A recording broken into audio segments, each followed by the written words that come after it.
Hello दोस्तों, एक बार फिर से आप लोगों का बहुत बहुत स्वागत है हमारे online platform Avijan SSC bank exams पे। मैं हूं आप लोगों के साथ उर्वशी सिंह जी और एक बार फिर से हम लोग लेकर आ गए हैं top 10 current affairs based on 25 सितंबर 2020। दोस्तों, सेशन को स्टार्ट करने से पहले मेरी आप लोगों से रिक्वेस्ट होगी कि जो भी हमारे चैनल पर नया जुड़ा है, make sure that you hit the subscribe button. Also don't forget to press the bell icon. Also share this video with your friends as well. सिर्फ इतना ही नहीं दोस्तों, अविजन एक और गुड न्यूज आप लोगों के साथ शेयर करना चाहता है और वो क्या है, जैसे कि आप लोगों को पता है आईबीपीएस पीओ का नोटिफिकेशन आउट हो चुका है। तो दोस्तों यहाँ पर अविजन लेकर आया है आप लोग के लिए आईबीपीएस पीओ का क्रैश कोर्स। आईबीपीएस पीओ का क्रैश कोर्स जहां पर आपको लाइव क्लासेस प्रोवाइड की जाएगी फ्रेंड्स। हाँ दोस्तों, बिल्कुल लाइव क्लासेस के थ्रू सारी टीचिंग होगी। प्लस ये पूरा कोर्स आपका कितने दिन का रहेगा, तो ये पूरा कोर्स आप लोगों का 28 डेज का रहेगा दोस्तों। सिर्फ इतना ही नहीं दोस्तों, अगर कोई भी स्टूडेंट अपने आप को जाकर avision.co.in पर एनरोल करवाता है और उस टाइम वो US15 कोड का यूज करता है, किसका? US15 कोड का, तो उसको उसी टाइम 15% का इंस्टेंट डिस्काउंट 15% का इंस्टेंट डिस्काउंट वहां पर अवेल करवा दिया जाएगा। तो दोस्तों देर किस बात की, जल्दी से जाइए और अपने आप को एनरोल करवाइए और अपनी प्रिपरेशन को मजबूत बनाइए अविजन के साथ। तो चलिए फिर स्टार्ट करते हैं हम लोग अपना करंट अफेयर्स का सेशन का पहला question. The major port trust act was enacted in the year. आप लोग को बताना है दोस्तों, जो पोर्ट ट्रस्ट एक्ट है वो कौन से साल में क्या हुआ था, इनेक्ट हुआ था। तो ऑप्शन है आप लोगों के पास 1960, 1961, 1962 और 1963। Here the correct option will be option number D, that is 1963। तो 1963 में ये क्या हुआ था, ये एक्ट क्या हुआ था दोस्तों, आया था, या फिर बोल सकते हो आप लोग इनेक्ट हुआ था। क्या हुआ था? इनेक्ट हुआ था। तो चलो जल्दी से देख लेते हैं। Provisions of the major port authorities bill 2020। Major port authorities bill 2020 introduced in Lok Sabha with a view to provide for regulation, operation and planning of major ports in India and to vest the administration, control and management of such ports upon the boards of major ports authorities and for matters connected therewith on incidental thereto. The Major Port Trust Act was enacted in the year 1963 for constitution of the port authorities for a certain major ports in India and to vest administration, control and management of such ports in such authorities and for matters connected therewith। तो यहाँ पर दोस्तों आप लोग को जो बात ध्यान रखनी है कि मेजर पोर्ट अथॉरिटीज बिल जो है वो कहाँ पर आपका पास हुआ है, तो वो पास हुआ आपका लोकसभा में। और लोकसभा को आप लोग एक और नाम से क्या बोलते हो, तो उसको आप लोग बोलते हो लोअर हाउस। क्या बोलोगे? लोअर हाउस यहाँ पर आप लोग बोलोगे। ठीक है दोस्तों, ये बात आप लोग को यहाँ पर ध्यान रखनी है। नेक्स्ट चलते हैं, who is the present president of ICAR।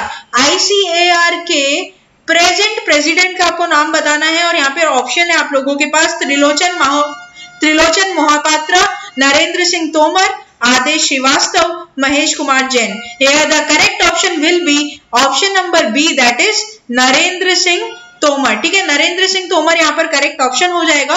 और यहाँ पर इसके बारे में पढ़ लेते हैं दोस्तों। तो ICAR ने लॉन्च किया है क्या? कृतज्ञ। क्या लॉन्च किया है? कृतज्ञ कृषि रत्निक ज्ञान हैकथन। तो यहाँ पर आप लोग को जो जानने की बात है वो ये है कि NAHEP national agriculture higher education project has launched a hackathon name Kritagya. यहाँ पर आप लोग को इस पूरे स्कीम का नाम ध्यान रखना है, that is Kritagya. The aim is to promote potential technology solution to enhance farm mechanization with the special emphasis on women friendly equipment. Student faculties and innovators, entrepreneurs from any university technical institution across the country can apply and participate in the event in a form of group. This group maximum of 4 participants, ठीक है, with not more than 1 faculty and not more than 1 innovator or entrepreneur.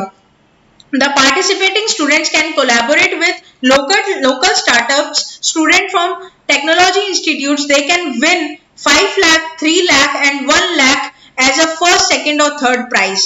And जो registration start होगा दोस्तों वो होगा आपका 15 सितंबर 2020 से इसका रजिस्ट्रेशन ऑलरेडी क्या हो चुका है, स्टार्ट हो चुका है। ठीक है दोस्तों, तो ये बात भी आप लोग यहाँ पर क्या करोगे, बिल्कुल ध्यान रखोगे। नेक्स्ट चलते हैं क्वेश्चन नंबर 3 के ऊपर। तो क्वेश्चन नंबर 3 आपसे पूछ रहा है कि वर्ल्ड मैरीटाइम डे कब मनाया जाता है, इसको कब ऑब्जर्व किया गया था। तो ऑप्शन है आप लोग के पास सितंबर 22, सितंबर 23, सितंबर 24, सितंबर 25। Here the correct option will be option number C, that is September 24। तो यहाँ पर एक बार पढ़ लेते हैं हम लोग। According to the UN, the COVID-19 pandemic highlighted the professionalism and sacrifice of the 2 million seafarers who saved the world merchant fleet. More than 80% of the world trade shipping has continued to transport like vital medical supplies, food and other basic goods that are critical for COVID-19। यहाँ पर देखो दोस्तों, COVID-19 होगा ये कोविड-19 response and recovery. सबसे ज्यादा important जहां पर आपको ये बात याद रखनी है, इसका थीम आप लोग के एग्जाम के लिए इंपॉर्टेंट रह सकता है, जो कि क्या है, sustainable shipping for a sustainable planet. ये आप लोग के लिए क्या रहेगा, एग्जाम पॉइंट ऑफ व्यू से इंपॉर्टेंट रहेगा। ठीक है, आपको इसका थीम क्या करना है, याद रखना है। नेक्स्ट चलते हैं हम लोग। Government of India announce that the new aim with regard to TB in India was the elimination of TB by 2022, 2023, 2024, 2025। Here the correct option will be option number D, that is 2025। तो यहाँ पर दोस्तों tuberculosis in India challenges and elimination। Dr. Harshvardhan while addressing ministers of member nations of WHO, heads and representatives of UN agencies on September 23, 2020 said that India has accorded high priority for ending tuberculosis by 2025. India would achieve this target 5 years ahead the sustainable development। दोस्तों यहाँ पर जो ध्यान रखने की बात है कि दो टाइप की आपके यहाँ पर टीबी होती है, एक होती है एक्टिव, एक होती है लेटेंट। एक्टिव में जो होता है उसमें जो जर्म्स होते हैं वो रैपिडली आपके क्या करते हैं, फैलते हैं बॉडी में और टिश्यू डैमेज करते हैं। लेकिन जो लेटेंट होते हैं वो क्या होते हैं, आपके अस्लीप होते हैं बॉडी में, वो लोग एक्टिव नहीं होते हैं और it can be last for very long time in your body. ठीक है, तो ये दोनों डिफरेंस आप लोग याद रखोगे। नेक्स्ट चलते हैं क्वेश्चन नंबर 5 के ऊपर। मुख्यमंत्री Kisan Kalyan Yojana to be launched in which state. कौन से स्टेट में मुख्यमंत्री किसान कल्याण योजना को लॉन्च किया गया है रिसेंटली। आपके पास ऑप्शंस में है Maharashtra, Odisha, Rajasthan, Madhya Pradesh. Here the correct option will be option number D, that is MP, Madhya Pradesh. तो पढ़ लेते हैं।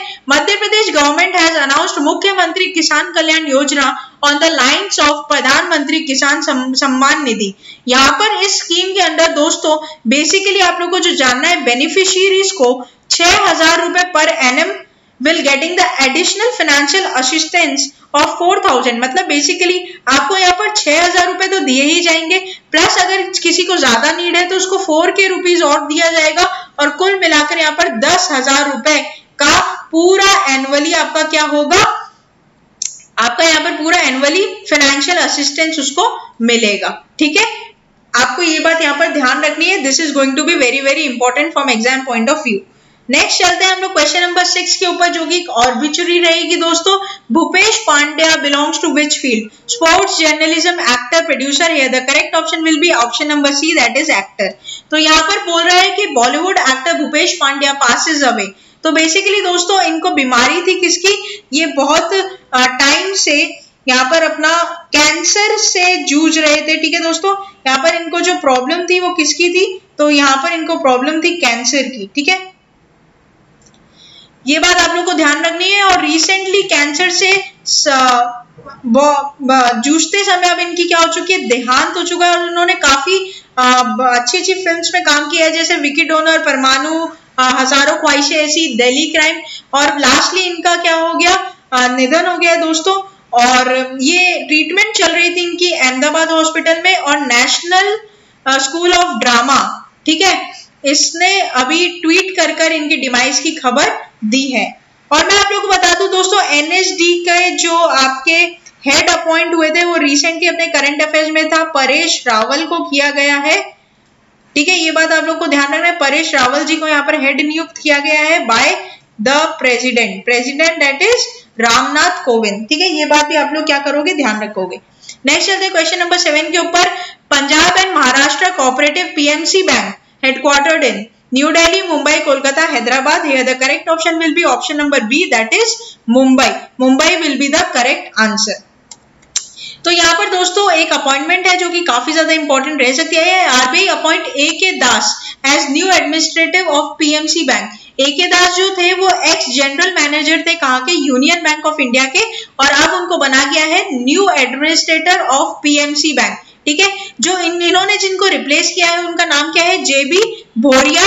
इन्होंने अपने हेल्थ इश्यूज की वजह से इसको क्या कर दिया था, इस पोस्ट को यहाँ पर मैं लिख दूं रिजाइन कर दिया था, और उसके बाद किसको, A.K. दास को अपॉइंट कर लिया गया है दोस्तों. ठीक है, A.K. दास को. ये बात आप लोगों को क्या करनी है, ध्यान रखनी है. अच्छा, नेक्स्ट चलते हैं क्वेश्चन नंबर 8 के ऊपर. Suresh Angadi belongs to which field, politician, actor, sports, journalism. Here the correct option will be option number A, that is politician. तो यहाँ पर दोस्तों minister of state of railway Suresh Angadi passes away. एक और ऑब्ituary जो इंपॉर्टेंट रहेगी दोस्तों, और मैं आप लोगों को यहाँ पर बता दूं कि ये पहले ऐसे यूनियन मिनिस्टर हैं जिनकी डेथ कोरोना वायरस से संक्रमित होने की वजह से हुई है दोस्तों अभी तक. ठीक है, कोरोना से संक्रमित थे ये. 65 साल 65 साल के हैं ये, 65 इयर्स ओल्ड इनकी डेथ हो चुकी है. और पीएम मोदी ने ये ट्वीट कर बोला था कि union ministers death and said that he was the exceptional karyakarta who worked hard to make party strong in Karnataka. ठीक है दोस्तों, तो ये बात आप लोग क्या करोगे, ध्यान रखोगे. A very important from exam point of view. Next चलते हैं क्वेश्चन नंबर 9 के ऊपर. Central pollution control board of India founded in the year. तो 1974, 1975, 1976, 1977.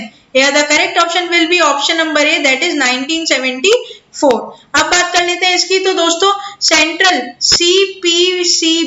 CPCB का क्या है, 46th फाउंडेशन डे मनाया गया है दोस्तों, और ये स्टैब्लिश हुआ था आपका कब, 23 सितंबर 1974 में स्टैब्लिशमेंट हुआ था, और अब इसका 46th फाउंडेशन डे यहाँ पर मनाया गया है. नेक्स्ट चलते हैं question number 10 and the very last question of this session.